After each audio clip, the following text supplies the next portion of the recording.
Est-ce que tu t'es déjà senti comme Pierre? Genre, honnêtement. Je lisais cette histoire dans Luc chapitre 5. Cet homme avait essayé de pêcher toute la nuit. Il a essayé, il a travaillé dur, il a été épuisé et rien ne s'est passé. Rien. Et puis le lendemain, alors qu'il rangeait toutes ses affaires, Jésus arrive et il lui dit, jette encore le filet. En plein jour, à un moment où des pêcheurs expérimentés ne s'attendraient même pas à faire une prise.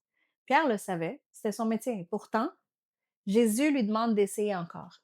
Et pendant mon temps seul avec Dieu, quelque chose est remonté à la surface en moi.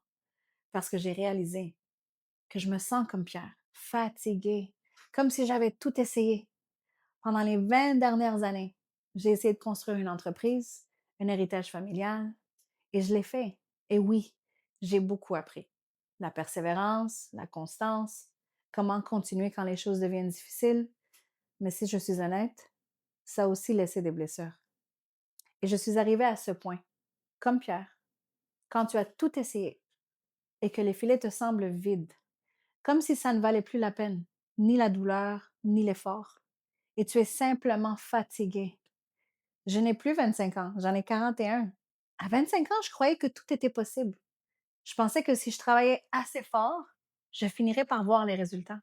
Et maintenant, je suis rendue à l'âge où je pensais déjà les voir, mais ce que je vois n'est pas exactement ce que j'avais imaginé. Et c'est pour ça que je me sens comme Pierre.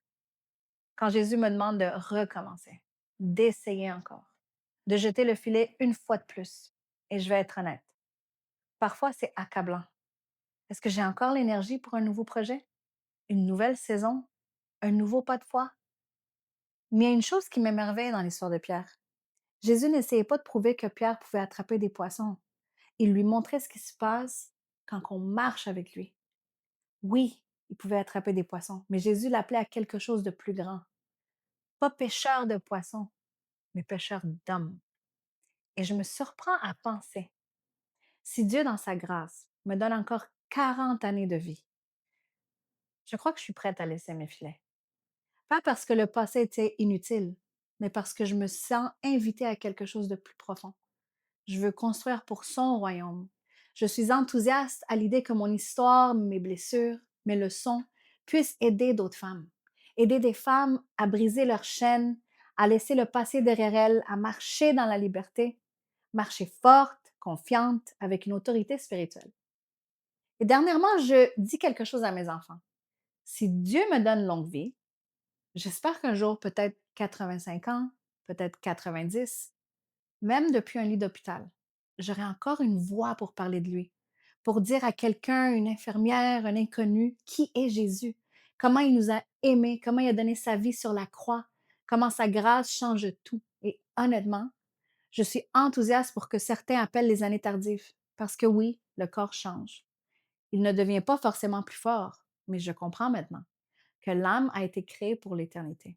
Le corps s'efface, mais l'âme continue de grandir. Alors je choisis de nourrir mon âme. Et si Dieu me donne une voix jusqu'à la fin de mes jours, je veux l'utiliser pour parler de son amour, de sa grâce, de sa bonté. Peut-être que toi aussi tu te sens comme ça. Peut-être que tu as l'impression que le temps a passé, que ta force est épuisée, que c'est peut-être la fin du chemin, mais peut-être que nous nous sentons simplement comme Pierre. Et peut-être que c'est exactement le moment où Dieu commence à nous appeler vers une nouvelle mission. Alors peut-être qu'aujourd'hui, tes filets te semblent vides. Peut-être que tu es fatigué, que tu te demandes si tes meilleures années sont derrière toi. Mais et si ce n'était pas la fin de ton histoire? Et si c'était le moment où Jésus monte dans ta barque et t'appelle à quelque chose de plus grand? Si tu te sens comme Pierre, n'aie pas peur de jeter les filets encore une fois. Et regarde ce que Luc 5,5 dit.